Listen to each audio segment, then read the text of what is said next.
तुम सिंध जाओगे और हमारा झंडा वहां लहराओगे। मैंने आदेश स्वीकार किया।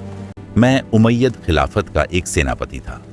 मेरी उम्र मुश्किल से 17 या 18 साल थी, लेकिन मेरे कंधों पर एक बड़े अभियान की जिम्मेदारी रखी गई थी। उस समय इस्लामी साम्राज्य बहुत तेजी से फैल रहा था। पश्चिम में स्पेन तक और पूर्व में मध्य एशिया तक उमैयद खिलाफत का प्रभाव फैल चुका था।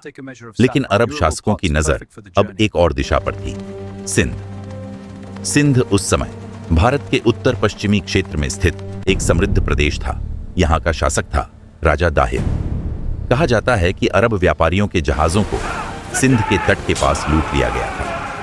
उन जहाजों में खलीफा के लोगों और उपहार भी थे। इसी घटना के बाद इराक के शक्तिशाली गवर्नर हज्जाज बिन यूसुफ ने सिंध के खिलाफ अभियान चलाने का फैसला किया। हज्जाज ने मुझे बुलाया। उसने कहा, तुम सिंध जाओगे और हमारा झंडा वहां लहराओगे। मैंने आदेश स्वीकार किया। मैंने एक सेना तैयार की, अरब घुड़सवार, पैदल सैनिक और युद्ध के लिए बड़े बड़े घेराबंदी यंत्र। हमने मकरान के रास्ते सिंध की ओर कूच किया। हमारा पहला लक्ष्य था देबल। देबल एक महत्वपूर्ण बंदरगाह था। यह व्यापार का बड़ा केंद्र था और यहाँ एक विशाल मंदिर भी था। मेरी सेना ने देबल को घेर लिया। घेराबंदी कई दिनों तक चली।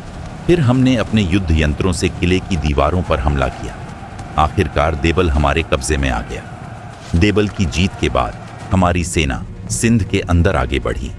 अब सामने था सबसे बड़ा संघर्ष, राजा दाहिर की सेना। राजा दाहिर सिंध का शक्तिशाली शासक था। उसकी सेना में हाथी, घुड़सवार और बड़ी संख्या में सैनिक थे।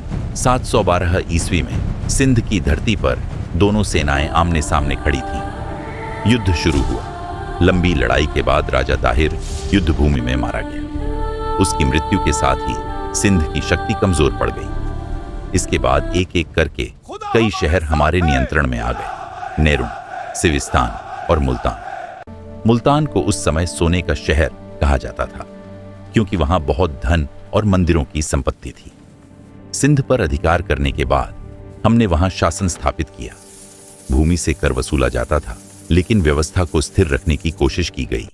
इस तरह सिंध उमैयद खिलाफत के अधीन आ गया। लेकिन मेरी कहानी यहां खत्म नहीं होती।